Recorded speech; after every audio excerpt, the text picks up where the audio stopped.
sejarawan terpelajar dan terkemuka seperti Jansen, Denifel, Grisar, dan banyak lainnya, telah melukiskan dengan sangat akurat gambaran sebenarnya dari sang reformator dari bahan yang sebagian besar dipasok oleh tulisannya sendiri yang diakui. Para penulis terkenal ini praktis telah mengucapkan kata terakhir tentang protagonis dan pendukung Protestantisme, dan tampaknya ada sedikit pembenaran untuk penerbitan sebuah karya baru tentang subjek yang lama. Sementara kami mengakui semua ini benar, kami merasa bahwa kami mungkin dimaafkan karena mencoba memberitahu yang baru, tetapi secara lebih singkat dan langsung, fitur yang menonjol dan lebih mencolok terkait dengan biarawan murtad Wittenberg dan gerakan keagamaannya, karena ada sejumlah besar dalam masyarakat yang terburu-buru dan tekanan tinggi kehidupan modern tidak punya waktu untuk memeriksa buku melelahkan dan lengkap dari penulis disinggung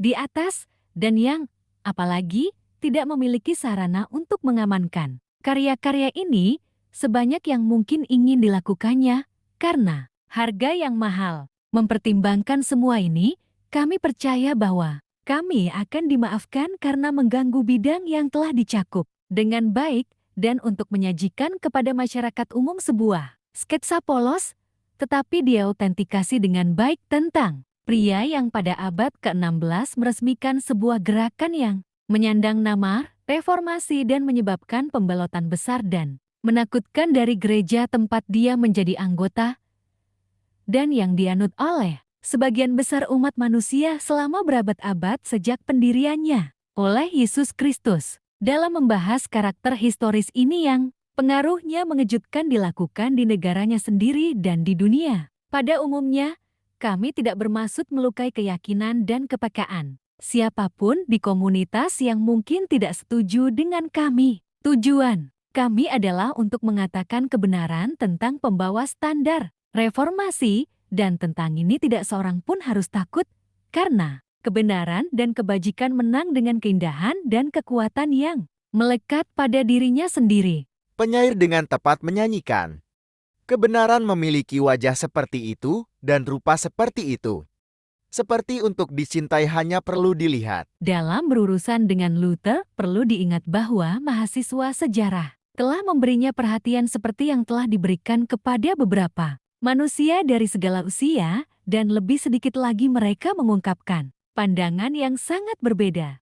Teman-temannya bersikeras bahwa dia adalah model kebajikan dan memiliki kualitas unggul yang dalam segala hal membuatnya layak untuk posisinya sebagai pembaharu agama. Sementara lawan-lawannya secara terbuka mencela dia dan bersikeras bahwa di zamannya sendiri dia dikenal sebagai seorang penipu trickster dan curang, orang yang kesombongannya besar, temperamen tidak terkendali, dan kurangnya martabat pribadi sama sekali tidak cocok baginya mereformasi gereja dan zaman. Bagi para pengikutnya, nama dan imamori akan Luther adalah objek pemujaan religius. Selama 4 abad terakhir, mereka telah mengelilinginya dengan aura sanjungan dan kesombongan, sehingga ia dipandang sebagai salah satu kejayaan Jerman, bahkan tokoh terkemuka di Hall of Immortals mereka, karena iterasi kecil-kecilan para pengagumnya telah terhanyut untuk percaya bahwa dia adalah karunia Tuhan yang berharga bagi bangsa ini. Para penulis Lutheran dari Matthias hingga Caslin selalu memenuhi pikiran orang Jerman dengan semua yang dapat dimunculkan oleh cinta yang terhormat untuk pembenaran dan pemulihan pahlawan mereka, untuk mempertanyakan kekuatan reformator atau menyangkal misi ilahi reformasi pernah dianggap menghujat dan tidak patriotik.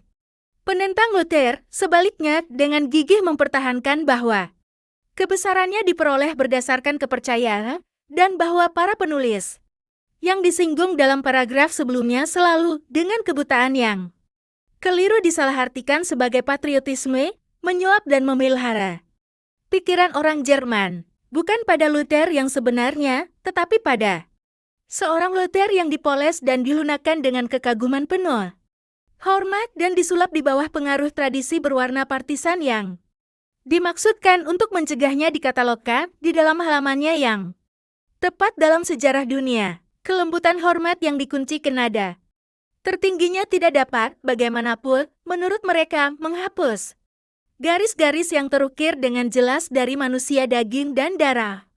Manusia dengan suasana hati dan impuls dari kekakuan dan keanehan, yang mendominasi karirnya dan memilihnya sebagai seorang jenius yang merusak, tidak layak untuk melakukan reformasi apapun baik di gereja maupun negara. Dalam membahas Luther dan gerakan keagamaannya, kami merasa bebas untuk mengatakan bahwa banyak orang, baik dari kalangan temannya maupun lawan-lawannya, mungkin kadang-kadang terlalu memperlihatkan perasaan dan melebih-lebihkan, akan sangat membantu untuk meredakan kepahitan yang timbul di antara semua pihak jika mereka dengan jujur berusaha menemukan sendiri temuan dan kesimpulan para penulis non-partisa tentang pertanyaan yang rumit tetapi menarik. Dewan yang lebih bijaksana dan penghargaan yang lebih adil pasti akan memberi penghargaan kepada para pencari kebenaran. Seluruh kebenaran dan tiada lain selain kebenaran dari para penulis yang tidak memihak ini, banyak diantaranya adalah Protestan. Tidak ada kelangkaan. Mereka telah menggali halaman-halaman sejarah untuk menemukan Luther yang sebenarnya dan mereka tidak takut untuk mengatakan demi kebenaran, orang macam apa dia sebenarnya. Para penulis yang terpelajar dan dapat dipercaya ini menegaskan bahwa Luther tidak diragukan lagi memiliki unsur-unsur keagungan tertentu. Mereka mengakui bahwa dia adalah seorang pekerja yang tak kenal lelah, seorang penulis yang kuat, seorang pengkhotbah yang kuat, dan seorang master bahasa Jerman yang tiada tara. Mereka memuji dia dengan pengetahuan yang tajam tentang sifat manusia dan tren dunia pada zamannya.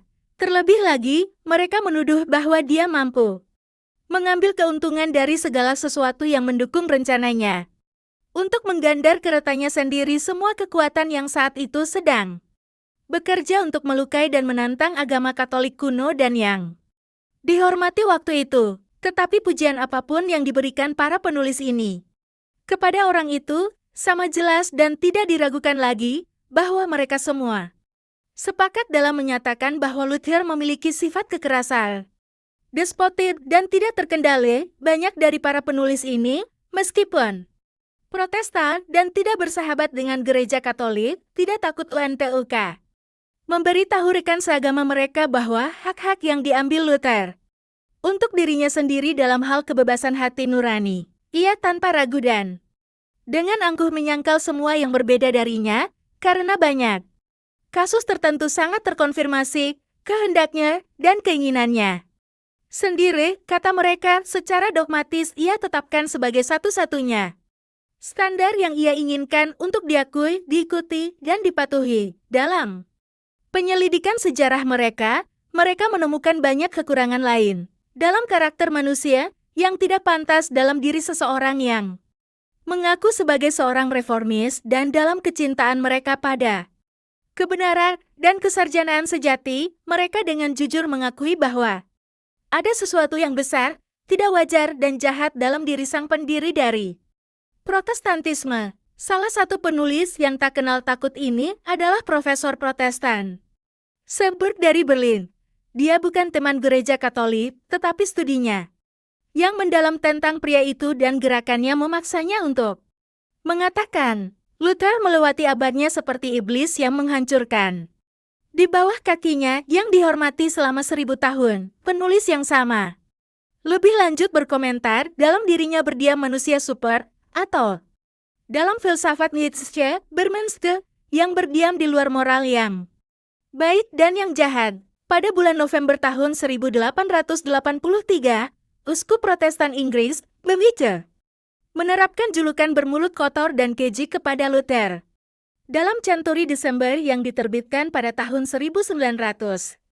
Augustin Birrell, seorang penulis Protestan Inggris terkemuka, menyatakan bahwa Luther bukanlah sponsor yang ideal untuk sebuah agama baru. Dia adalah seorang ahli gerbang tagihan dan orang yang paling tidak suci. Terkadang, dalam membaca Luther, orang tertarik untuk mengatakan kepadanya apa yang dikatakan Herrick dengan terus terang tentang dirinya sendiri. Luther, kau terlalu kasar untuk mencintai Seandainya Luther menjadi prajurit pemberani dari keberuntungan, kekasarannya mungkin telah berlalu sebagai tanda zaman, tetapi seseorang menyukai pemimpin agama untuk menjadi religius dan sulit untuk mendamaikan kekasaran dan kemauan sendiri. Dua catatan utama dari karakter Luther, bahkan dibanding dengan agama yang belum sempurna, ingin menjadi paus bagi Anda sendiri adalah tanda bidat, bukan tanda kekristenan. Untuk kesaksian Profesor Shepard dan Mr. Birrell, kami ingin menambahkan ilustrasi lain tentang perubahan yang telah muncul di benak orang-orang mengenai reformator Jerman, Licenziate Braun, dalam kontribusi yang ditulis untuk Evangelische Kirchenzeitung 30 Maret tahun 1913, halaman 195, menceritakan dengan semua kejujuran dan keterus-terangan bagaimana dengan potongan-potongan dari kulit rekan seagamanya sendiri para teolog Protestan telah menyatukan bukan cerita fiktif, tetapi benar-benar dapat diandalkan tentang kehidupan. Luther, teolog Protestan yang cakap ini, menulis sebagai berikut, betapa kecilnya sang pembaru menurut studi Luther dari para penyelidik Protestan kita sendiri. Betapa jasa-jasanya telah menyusut. Kami percaya bahwa kami berhutang kepadanya semangat toleransi dan kebebasan hati nurani, tidak sedikit pun. Kami mengakui dalam karyanya terjemahan Alkitab sebuah mahakarya yang dicap dengan kesan orisinalitas. Kita mungkin bahagia sekarang jika tidak secara gamblang disebut plagiarisme. Kami memuliakan dalam dirinya bapak sistem sekolah populer murni kebesaran fiktif yang mana kami tidak berhak untuk mengklaim untuknya. Kami membayangkan bahwa dalam kata-kata Luther kami menemukan saran-saran yang sangat bagus untuk penanganan kemiskinan yang rasional dan bahwa kembali kepadanya akan membawa kami kembali ke prinsip-prinsip cinta kasih yang sejati, tetapi kemenangan itu bukan miliknya, mereka harus diberikan kepada gereja Katolik. Kami sangat yakin bahwa orang hebat ini memiliki wawasan ekonomi nasional yang luar biasa pada zamannya, tetapi penyelidikan tidak memihak memaksa pengakuan bahwa ada banyak indikasi kecenderungan mundur dalam pandangan ekonominya. Bukankah kita membayangkan Luther sebagai pendiri negara modern? Namun dalam semua yang dia katakan tentang masalah ini, tidak ada nilai yang sama sekali baru, sedangkan sisanya dengan menjadikan raja sebagai patriark mutlak, dia tidak sedikit pun memperbaiki langkah-langkah pemaksaan yang digunakan oleh teokrasi abad pertengahan. Pikirkan saja, kalau begitu, semua kesimpulan ini datang kepada kita dari para teolog Protestan, sejarawan yang andal memberikan buku dan halaman untuk mereka. Yang lebih menakjubkan, semua sejarawan Protestan ini terus berbicara tentang Luther dengan nada kekaguman, terlepas dari pengakuan yang dipaksakan oleh cinta akan kebenaran. Melihat hasil pekerjaan mereka yang dikumpulkan bersama, kita tidak dapat tidak mengajukan pertanyaan, kalau begitu, apa yang tersisa dari Luther? Ingat, pertanyaan ini diajukan bukan oleh seorang Katolik, tetapi oleh seorang teolog Protestan terkemuka. Ini adalah pertanyaan penting dan patut dipertimbangkan secara serius. Siapa yang akan menjawabnya? Orang fanatik dan pengkhotbah The Gospel of Hate membenci pertanyaan itu, dan seperti semua musuh kebenaran, mereka menolak untuk mempertimbangkannya. Mereka membenci cahaya dan menutup mata terhadap iluminasinya. Banyak dari mereka membenci kebenaran. Sebagai bisnis, buku-buku dan kuliah-kuliah mereka memberi mereka reputasi atau uang. Seperti Yudas, mereka bertanya, apa yang akan kamu berikan kepadaku? Dengan harga yang rendah, kejek kepalsuan menyalakan api yang berkobar di hati orang-orang fanatik tertentu. Tidak seperti keluarga Shepard, Birrell, dan Braun, mereka tidak takut akan kebenaran. Mereka mencarinya dengan pikiran yang tidak memihak, dan begitu mereka menemukannya, mereka dengan berani mengomunikasikan temuan mereka kepada dunia. Ajukan pertanyaan kepada mereka, siapa dan apa sebenarnya Luther itu, dan jawaban mereka lugas, langsung, dan tidak ragu-ragu. Mereka mengatakan bahwa tidak ada yang tersisa selain ingatan. yang tidak menyenangkan tentang orang yang memecah belah. Gereja Tuhan dan yang tidak memiliki kejeniusan konstruktif, bijak dalam sopan santun dan dalam berbicara secara salah menyamar sebagai seorang reformis yang diutus oleh Tuhan. Penyelidikan yang mereka lakukan di bidang sejarah yang dapat dipercaya meyakinkan mereka bahwa Bapak Protestan muncul untuk mengisi dunia dengan cahaya, tetapi itu hanya cahaya meteor yang lewat, yang memakan dan menghancurkan dirinya sendiri saat jatuh. Bagi musuh kebenaran, penelitian ilmiah ini sangat memalukan dan mengecewakan, seperti yang dikatakan seorang penulis terkemuka. Mereka memetik permata demi permata dari mahkota Luther dan membuat pujian yang dilantunkan kepadanya oleh para pengecam. Sepanjang masa terdengar hampa di telinga yang jujur, yang selaras dengan kebenaran. Semua sejarah yang tidak memihak menyatakan bahwa Luther memiliki sangat sedikit, jika ada, kualifikasi yang secara alami diharapkan ditemukan oleh manusia dalam diri seseorang yang menyamar sebagai seorang reformator agama, Demon of God, roh supernatural, di mana perannya diwakili oleh penulis partisan. Luther hanya dalam roman dan mitos. Dia mencoba reformasi dan berakhir dengan deformasi, tidak cocok untuk pekerjaan yang telah dia uraikan untuk dirinya sendiri, transportasinya yang tidak dapat dikendalikan, proses yang rusuh, konflik yang marah, dan kontroversi yang tidak terkendali membuat desainnya frustrasi di setiap kesempatan. Ajarannya, seperti perilakunya, penuh dengan inkonsistensi dan penghinaannya terhadap semua bentuk hak asasi manusia yang diterima dan semua otoritas, manusia dan ilahi, tidak bisa tidak mengakibatkan bencana yang menyedihkan. Pernyataan liarnya menghancurkan Jerman. Menghancurkannya secara intelektual, moral, politik, kekacauan yang dilakukan secara langsung atau tidak langsung olehnya hampir tanpa contoh dalam sejarah. Hasil pada abad berikutnya adalah bahwa bangsa menjadi istilah geografis belaka dan terlempar ke belakang 200 tahun dalam pembangunan, dalam budaya, dan kemajuan. Sejarah tidak menyajikan permintaan maaf atas kecemburuan yang tak terkendali, antagonisme sengit, dan oposisi tak henti-hentinya yang menandai karir pria ini terhadap gereja nenek moyangnya. Dia adalah seorang revolusioner, bukan seorang reformis. Pembaru sejati mengembalikan masyarakat ke kemurnian primitifnya. Revolusioner dengan keras merusak konstitusi masyarakat, menempatkan sesuatu yang lain pada tempatnya, sambil berpura-pura melakukan reformasi. Dia menulis dan berkhotbah bukan untuk mendukung, tetapi menentang perbuatan baik, dan ajaran baru itu diterima dengan penuh semangat oleh orang-orang yang tidak berpikir dan menghasilkan buah-buah mengerikan yang oleh para sejarawan abad ke-16 dan ke-17 telah melukiskan gambaran yang menyedihkan. Dia mengoyak kesatuan gereja.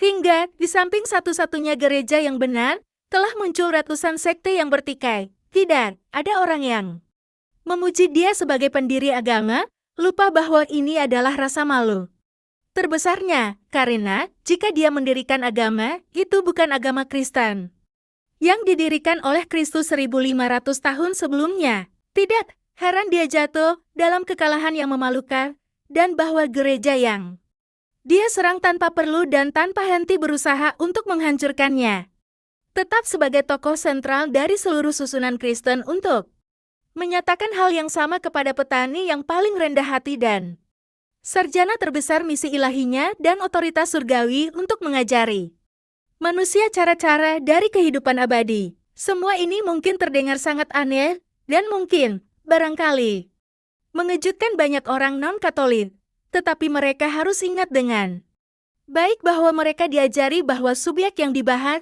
hanya memiliki satu sisi, dan bahwa prasangka yang diwarisi mencegah mereka untuk memeriksa fakta dan menemukan kebenaran yang benar-benar mereka cintai. Terang yang mereka butuhkan dijauhkan dari mereka, dan mereka dengan polosnya dituntut untuk percaya bahwa Luther dibenarkan karena membalot dari gereja yang pernah ia cintai dan bela, tetapi kemudian ia dipermalukan oleh kehidupan yang terkenal jahat dan penuh skandal.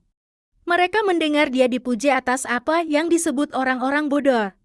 Sebagai kekristenan yang kuat, yang mirip dengan pengkhianatan Yudas terhadap sang guru, dan mereka percaya ini ketika mereka memuji dia.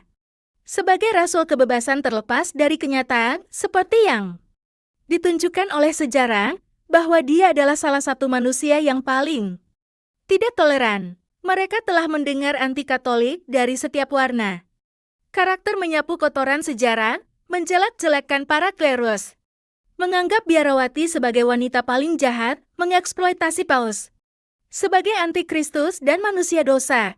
Dengan kata lain, menggunakan setiap sarana ejekan dan penggambaran yang salah untuk menggambarkan mempelai Kristus yang tak bernoda sebagai pelacur besar dari wahyu, ibu dari percabulan, dan kekejian di bumi.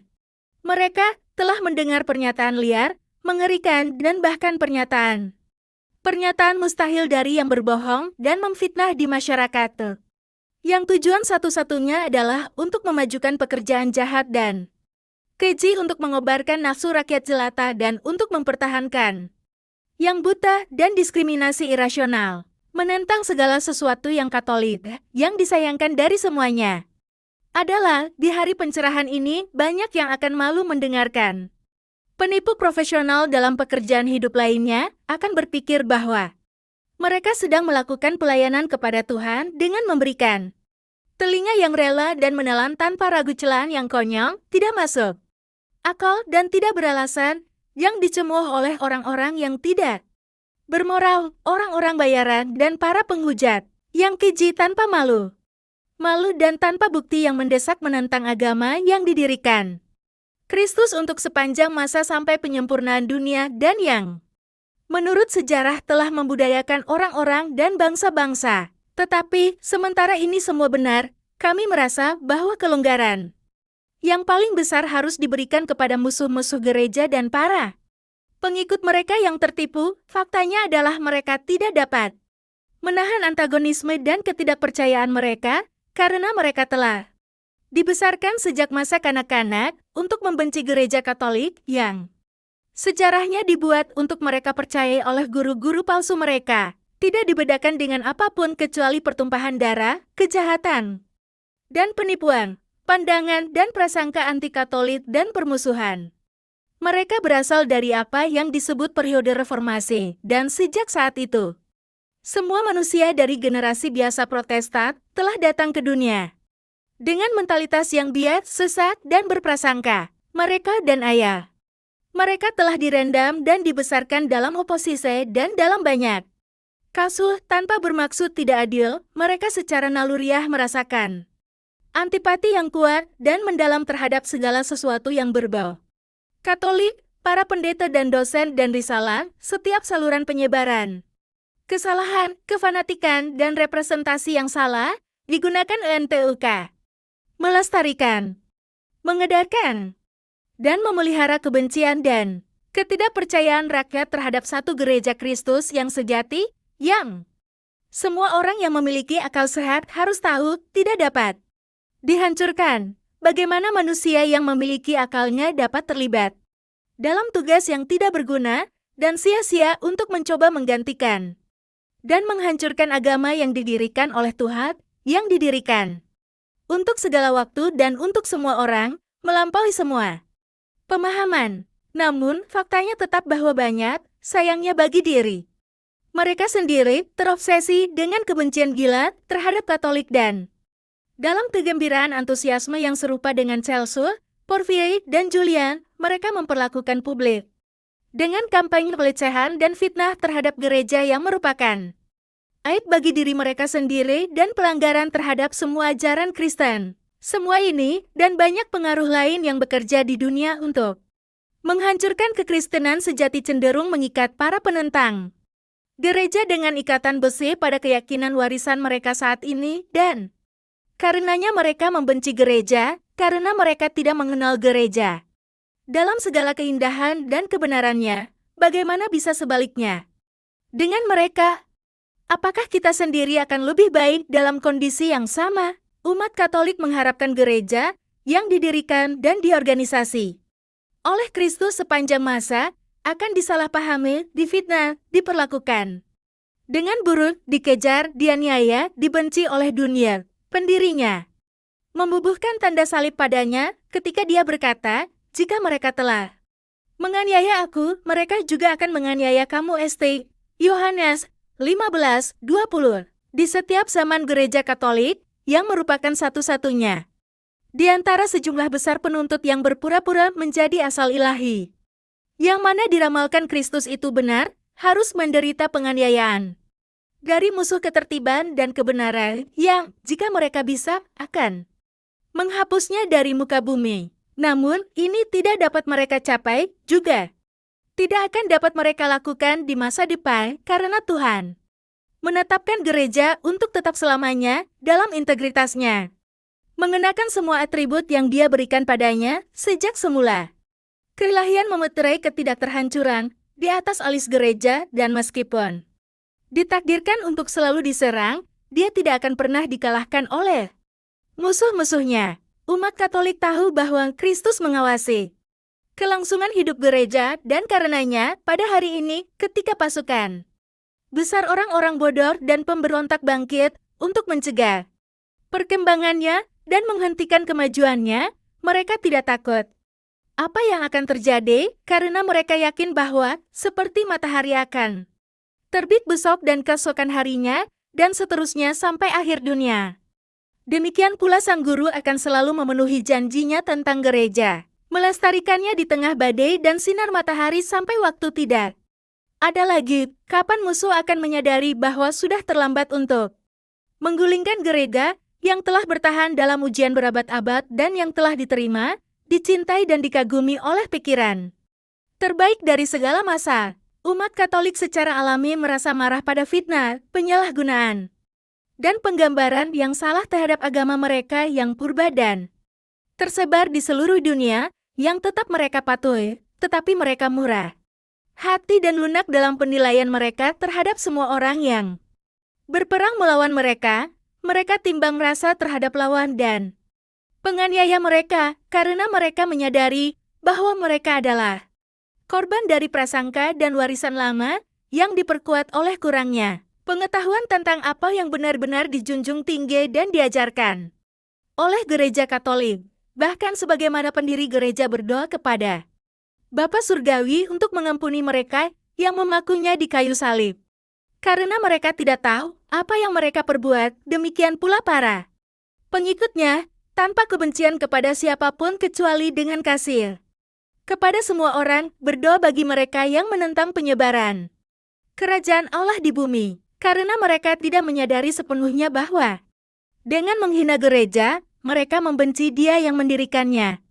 Untuk menjadi terang dunia, sebagian besar musuh gereja harus sangat dikasihani, karena mereka tidak pernah diberi pelajaran penting bahwa sistem agama buatan manusia yang mereka pegang atau anut adalah palsu, pelanggaran dan kemurtadan di mata Tuhan, yang membenci bid'ah dan yang memperingatkan para pengikutnya untuk waspada terhadap setiap guru yang tidak ditugaskan olehnya untuk menyiarkan kebenaran ilahi.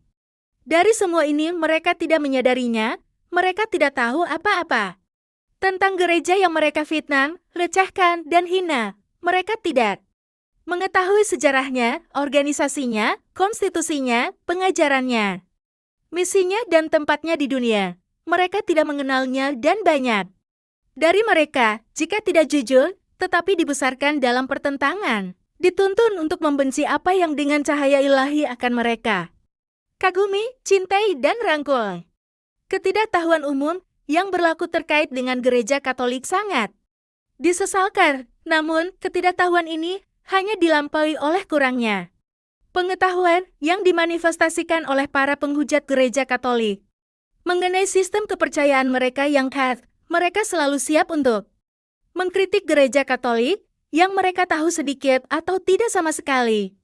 Namun ketika mereka ditanya untuk memberikan penjelasan yang cerdas tentang sistem kepercayaan mereka sendiri, mereka tidak dapat menjawab sedemikian rupa. Untuk menarik pencari kebenaran yang jujur, mintalah beberapa pengkhotbah Injil kebencian untuk menggambarkan agama mereka sendiri dengan anggapan, tentu saja, bahwa mereka memiliki agama. Mintalah mereka untuk memberi Anda kisah nyata tentang asal-usul kata tersebut dan arti dari sistem yang terkandung dalam istilah Protestan. Mintalah mereka untuk memberitahu Anda apa yang ada dalam ajaran Luther yang menuntut pengusirannya dari gereja Katolik. Mintalah mereka untuk memberitahu Anda tentang kesombongan kecerdasan yang menyebabkan Luther menolak untuk mendengar dan tunduk kepada gereja Yesus Kristus. Tanyakan kepada mereka dengan otoritas apa mantan orang yang diekskomunikasikan seperti Luther membangun sistem agama yang bertentangan dengan yang diorganisir oleh Kristus dan yang dengannya dia berkata dia akan tetap tinggal sepanjang masa bahkan sampai penyempurnaan dunia. Mintalah mereka untuk memberitahu Anda perbedaan antara ajaran Kristus dan ajaran Luther. Mintalah mereka untuk memberitahu Anda apa konsepsi Luther tentang agama, mengapa dia mencela perlunya perbuatan baik dan menyatakan bahwa setiap orang berhak menafsirkan kitab suci menurut konsepsinya masing-masing. Mintalah mereka untuk memberitahu Anda mengapa suatu hari Luther menyatakan kekuatan mengikat dari perintah-perintah itu dan di hari berikutnya menyatakan bahwa mereka tidak wajib dalam ketaatan Kristen. Mintalah mereka untuk memberitahu Anda dengan otoritas apa Luther menyetujui persinahan, mendukung pergundikan, dan menyetujui bigami Philip dari Hesse. Mintalah mereka untuk memberitahu Anda mengapa Luther menganjurkan kebebasan hati nurani dan pada saat yang sama memaksa semua orang untuk tunduk pada kehendak dan diktenya. Tanyakan kepada mereka, apakah Protestantisme hari ini sama dengan Bapak Luther dan apa saja perubahan dari ajaran asli yang telah dialaminya selama 400 tahun terakhir. Mintalah mereka untuk memberitahu Anda tentang keberadaan yang beragam dan posisi Protestan yang terus berubah untuk memberi Anda nama-nama dari banyak badan yang bersaing yang telah diombang-ambingkan oleh setiap angin spekulasi agama dan yang masih tunduk pada hanyut abadi. Mintalah mereka untuk menunjukkan kepada Anda perbedaan mencolok antara Protestantisme lama dan Protestantisme baru. Tanyakan kepada mereka dapatkah mereka menyatakan bahwa pendapat asli sekte tersebut dihormati di zaman modern. Tanyakan kepada mereka, apakah mereka akan menegaskan bahwa Bapak Protestantisme, jika dia ada di tengah-tengah mereka hari ini, menyegel persetujuannya atas berbagai variasi dan evolusi yang telah mempengaruhi eksposisi doktrinalnya yang salah dan individualistis. Tanyakan kepada mereka bagaimana semua ini sesuai dengan ajaran Santo Paulus, petobat terbesar gereja yang mengajukan pertanyaan, apakah Kristus terbagi? Menjawab dengan kata yang selalu diingat, satu iman, satu baptisan, satu Tuhan, dan satu Tuhan dari semuanya. Pertanyaan-pertanyaan ini relevan dan dalam semua keadilan mereka harus dijawab oleh mereka yang membuat bisnis untuk berperang melawan Bunda Gereja. Jika musuh gereja adalah orang-orang yang jujur dan takut akan Tuhan, mereka tidak akan melalaikan kewajiban terikat mereka dalam hal yang begitu serius dan penting, sampai mereka menyelesaikan kekacauan dan perselisihan di mana-mana yang ada di rumah tangga Protestan mereka sendiri. Kami pikir mereka harus dalam cinta kasih menghentikan serangan mereka terhadap gereja yang seperti yang telah disaksikan oleh zaman, tidak dapat digantikan atau dihancurkan.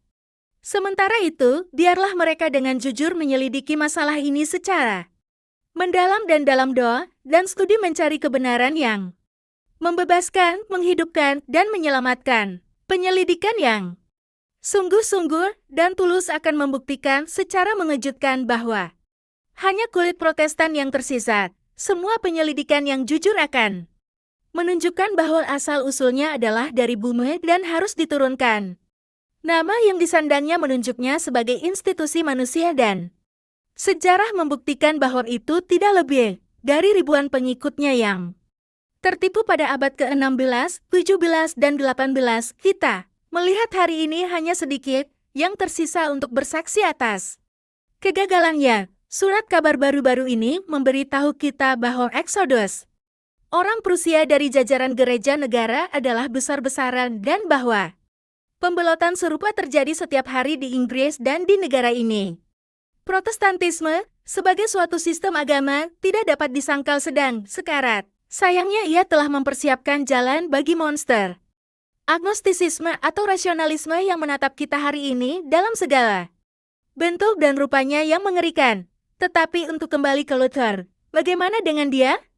Apa yang diketahui sebagian besar orang non-Katolik tentang orang yang mencaci, maki dan membenci serta mengutuk gereja leluhurnya lebih dari yang pernah dilakukan manusia fana manapun? Bukankah sebagian besar saudara-saudara kita yang terpisah harus mengakui bahwa mereka sama sekali tidak tahu apa-apa tentang pria itu? Di luar namanya dan pembelotannya dari bunda gereja, mereka tidak mengetahui pandangan doktrinalnya yang salah dan cara hidupnya yang bijak, sisi pekerjaan dan karakternya ini dengan hati-hati disembunyikan dari visi mereka dan dengan kepolosan seperti anak kecil yang meredakan amarah, mereka percaya pemimpin dan pembimbing mereka dalam agama yang mengenal orang itu tidak lebih baik dari diri mereka sendiri ketika di mimbar dan di panggung mereka mengangkatnya untuk melihat diselimuti dalam lingkaran kemuliaan dan kesucian dan menyatakan dia sebagai pembaru gereja Kristus, rasul kebebasan, pencerah rakyat, penghancur kepausan, dan lain-lain. Kebanyakan Protestan tidak mempelajari karir dan pekerjaan pahlawan mereka secara mandiri untuk diri mereka sendiri atau menentukan untuk menemukan kebenaran dari sumber yang tepat dan seperti yang diharapkan mudah bagi mereka. Menyenangkan dan menyedapkan untuk mempercayai pemandu palsu. Mereka ketika mereka menimbun gelar yang tidak pantas pada orang itu, yang lebih dari siapapun, sebelum atau sejak zamannya adalah apa yang St. Paulus sebut sebagai pelanggar hukum dan penentang otoritas yang terkonstitusi. Apakah mereka membaca sejarawan yang dapat dipercaya dan mempelajari sesuatu tentang prinsip-prinsipnya yang sesat? Pengajaran yang salah, kebohongan yang tidak bermoral, bahasa yang kasar dan tidak senonoh, mereka tidak akan lama menyimpan ingatannya untuk menghormati dan melanjutkan hubungan mereka dengan sistem agama palsu yang ia dirikan tanpa jaminan apapun atau otoritas. Bukanlah hal yang sulit, seperti yang diketahui oleh semua orang Protestan terpelajar, untuk menunjukkan bahwa reformasi yang direnungkan Luther adalah sesuatu yang sangat aneh, karena menurut pengakuan terbuka dari penulisnya hal itu menyebabkan demoralisasi total para pengikutnya. Hampir sejak awal gerakannya, dia merasa jijik karena perubahan kecil menjadi lebih baik yang dilakukan oleh khotbahnya dalam kehidupan para pengikutnya, dan setiap tahun berikutnya, dia mengungkapkan kekecewaannya dalam istilah yang paling pahit. Sayangnya, katanya, adalah pengalaman kita sehari-hari, bahwa sekarang di bawah Injil miliknya orang-orang menyimpan kebencian dan kecemburuan yang lebih besar dan lebih pahit dan lebih buruk. Dengan ketamakan dan perampasan uang daripada sebelumnya di bawah kepausan Watch 13/195, orang-orang merasa mereka bebas dari ikatan dan belenggu paus, tetapi sekarang mereka juga ingin menyingkirkan Injil dan semua hukum Allah. Watch ke-14/195, semua orang berpikir bahwa kebebasan Kristen dan kebejatan daging adalah satu hal yang sama, seolah-olah sekarang semua orang diizinkan tuh melakukan apa yang dia inginkan. Piskar 1,180, warga kota dan petani, pria dan wanita, anak-anak dan pelayan, pangeran, hakim dan rakyat, semuanya akan pergi ke iblis. Darul 14,389, jika kita berhasil mengusir satu iblis, dia segera digantikan oleh 7 orang lain yang jauh lebih buruk. Kita kemudian dapat mengharapkan bahwa setelah mengusir para biarawan, kita akan melihat munculnya suatu ras yang 7 kali lebih buruk daripada yang sebelumnya.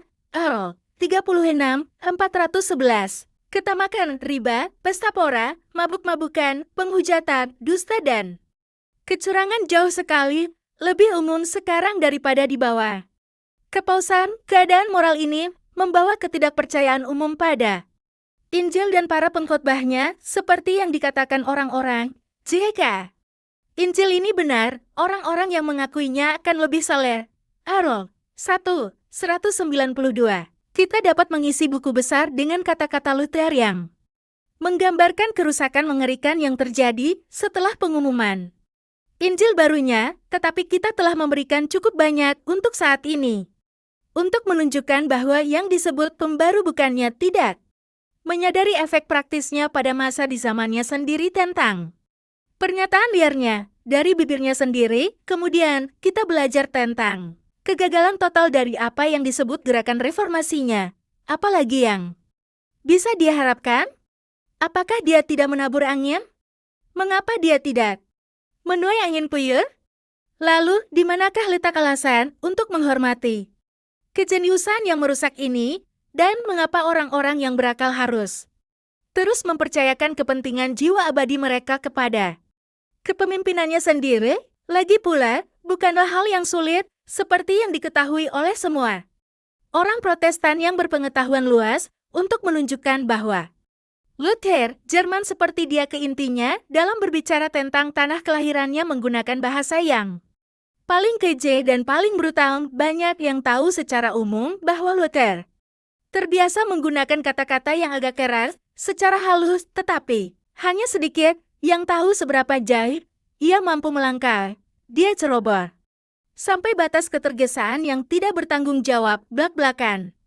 Dengan mengesampingkan setiap keraguan akan kehalusan, berani dengan cemoohan dari setiap pengekangan yang murah hati, kasar di luar kekuatan Anglo-Sakson yang dapat direproduksi dan cabul sampai tingkat batas kekotoran Rabelaisian, lidahnya yang tak terkendali bahkan tidak menyayangkan negaranya sendiri dan rakyatnya sendiri. Dalam pidato dan tulisan, dia tanpa malu-malu menggambarkan ras Teutonik sebagai biadab dan babi, dan dia menyebut bangsa itu ras binatang, seekor babi betina, bangsa yang tidak bermoral, diberikan kepada segala jenis kejahatan. Berikut adalah beberapa tabungannya. Kita orang Jerman. Yang boros adalah babi yang keji. Kamu babi betina, anjing pemburu. Dasar keledai irasional. Bangsa Jerman kita adalah bangsa yang liar. Biadab, setengah setan, setengah manusia. Wolf 20, 1014, 1015. Tahun 1633, dalam banyak halaman tulisannya, ia mengeluh bahwa rakyat Jerman 7 kali lebih buruk sejak mereka memeluk reformasi. Ketika seseorang merenungkan deskripsi yang diberikan Luther tentang tanah kelahirannya dan penduduknya, sulit untuk percaya bahwa dalam jiwanya ada percikan patriotisme atau cinta tanah air yang samar-samar. Bandingkan bahasanya dengan bahasa St. Paulus yang adalah seorang reformator sejati, dan perhatikan perbedaannya. Orang yang bertobat dan rasul yang terhormat ini berbicara tentang orang-orang yang dimenangkannya bagi Kristus, menyebut mereka saudara-saudara terkasihnya, dan kemudian menyatakan mereka sukacita dan mahkotaku. Phil 4:1.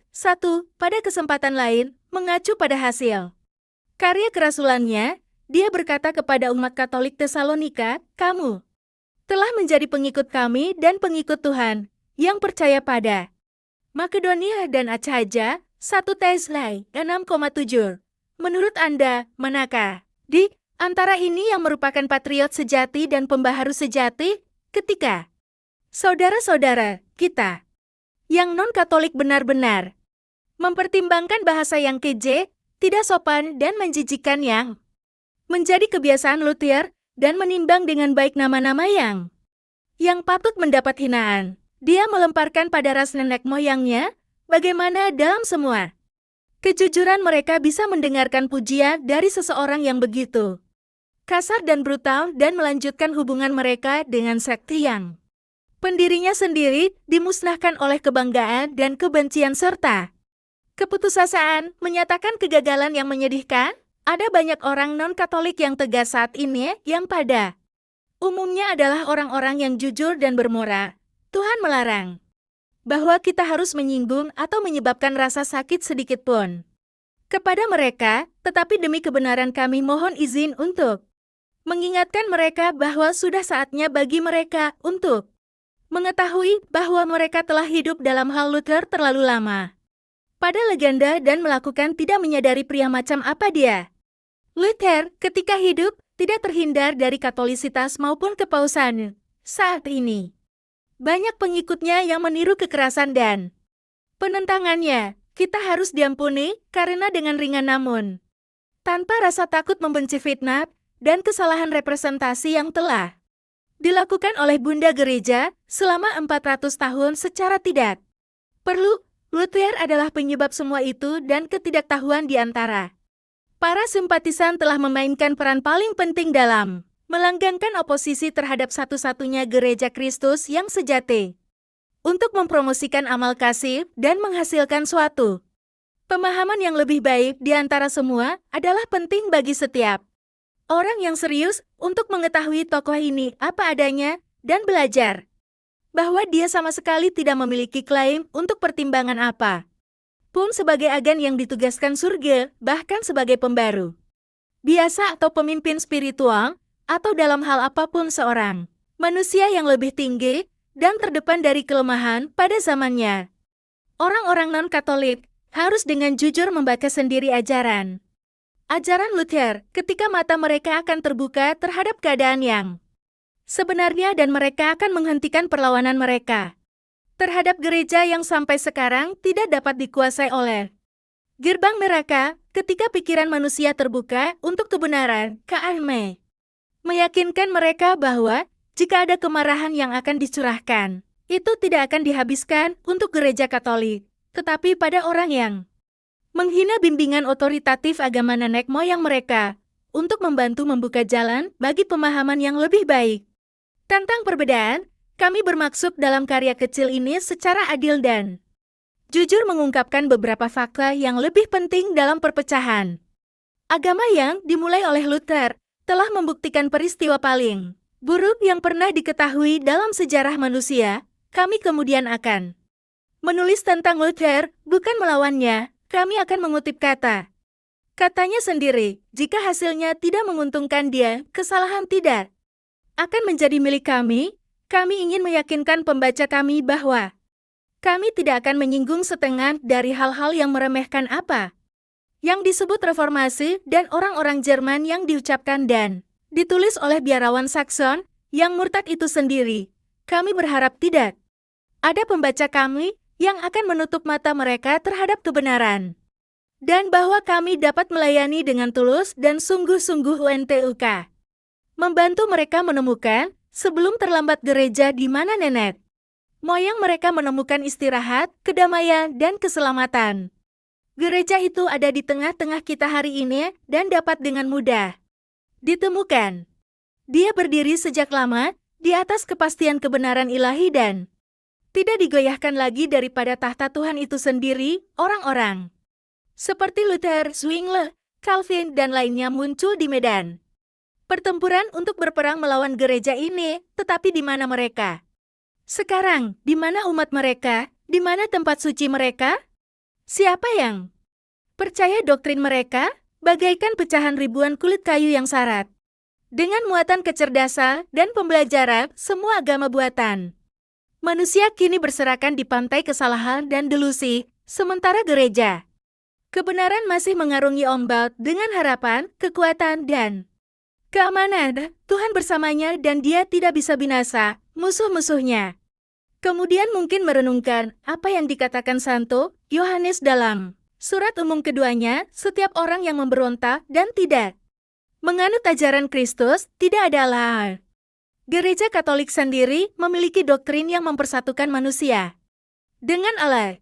Dia diorganisir untuk tujuan yang jelas, untuk mengajar dan melestarikan segala sesuatu apa yang Kristus, pendirinya, telah perintahkan untuk pengajaran dan keselamatan umat manusia sampai akhir dunia. Dia bukan karya manusia. Dia adalah karya Kristus. Dia adalah mempelainya, tubuh mistiknya, seperti yang dikatakan St. Paulus kepada kita. Melalui dialah dia terus mengomunikasikan ajarannya kepada manusia, bahwa dia membuat mereka menjalani kehidupan kasih karunia dan menuntun mereka menuju kebahagiaan abadi mereka. Dia mendirikannya agar melaluinya dia dapat menerapkan kepada umat manusia buah penebusannya sampai akhir zaman. Oleh karena itu, tidak seorang pun yang karena kesalahannya sendiri mati di luar gereja akan memperoleh keselamatan. Tidak seorang pun, kata St. Agustinus, yang tidak memiliki Kristus untuk kesembuhannya dapat diselamatkan, dan tidak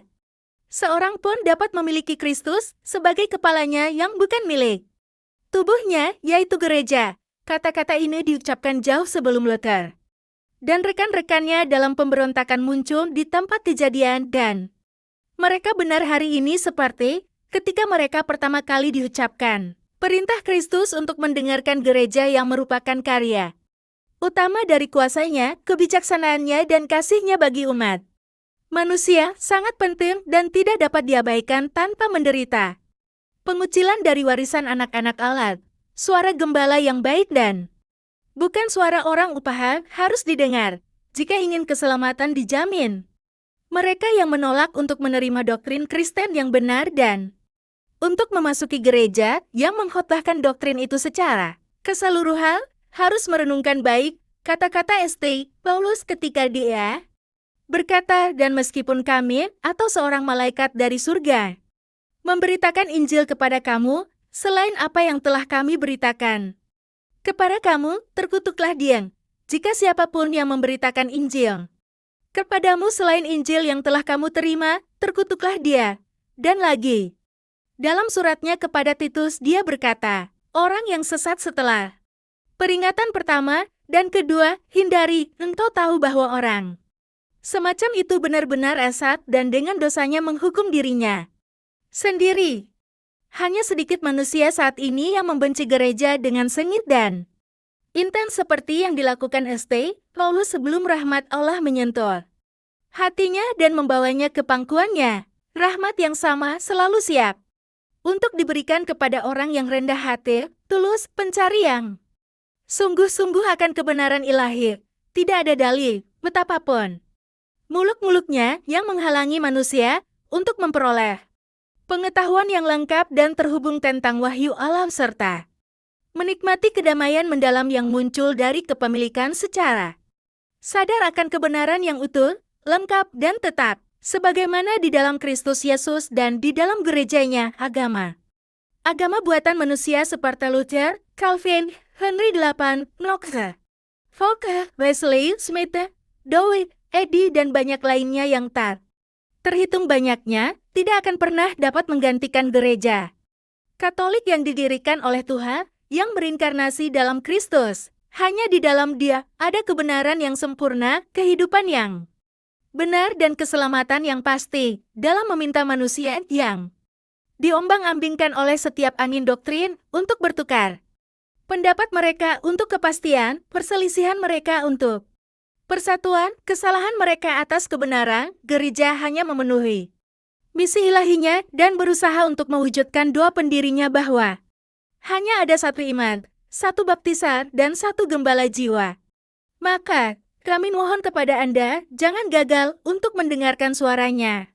Selidiki ajarannya, dan terima otoritasnya di sini dan sekarang, sehingga Anda dapat menikmati kedamaian yang melampaui segala akal dan mengambil bagian dari roti kehidupan. Sudah waktunya untuk melihat taktik serigala berbulu domba dan memiliki akal dan kecerdasan yang cukup untuk melihat kepalsuan dan penipuan merek agama buatan manusia dengan perpecahan yang beraneka ragam, kontradiksi, dan kebohongan mereka, penjajah kotoran, penyebar lumpur, pencela keji mungkin mencoba menyembunyikan kepura-puraan dan penipuan kepercayaan mereka yang tidak stabil dengan skema serangan yang terencana dan tak tahu malu terhadap mempelai Kristus, tetapi orang-orang yang cerdas di masyarakat melakukan penilaian yang baik dan melihat kontradiksi dan perpecahan musuh dari sudut pandang kebenaran yang mereka sadari tidak akan pernah dapat bertentangan dengan dirinya sendiri, menganggap upaya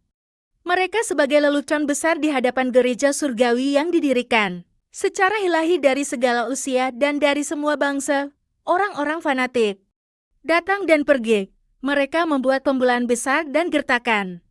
Sementara dengan kampanye fitnah dan pencemaran mereka, tetapi gereja Katolik, karena dia adalah satu-satunya yang didirikan oleh Yesus Kristus melanjutkan misi surgawinya terlepas dari orang lemah. Lemah yang berusaha untuk menghentikan kemajuannya, Bunda Gereja. Tidak memperhitungkan jumlahnya. Menurut manusia, tetapi hanya oleh waktu. Dia telah melihat berabad. Abad dan akan melihat lebih banyak lagi, tidak mengubah satu titik pun. Di masa depan, tetapi masih berdiri dan mengajar seperti yang dia lakukan hari ini. Dia akan hidup untuk mengubur semua musuhnya. Yang sesat, dia berasal dari Tuhan dan tidak dapat dijatuhkan atau digantikan oleh manusia, tidak peduli berapapun jumlah mereka.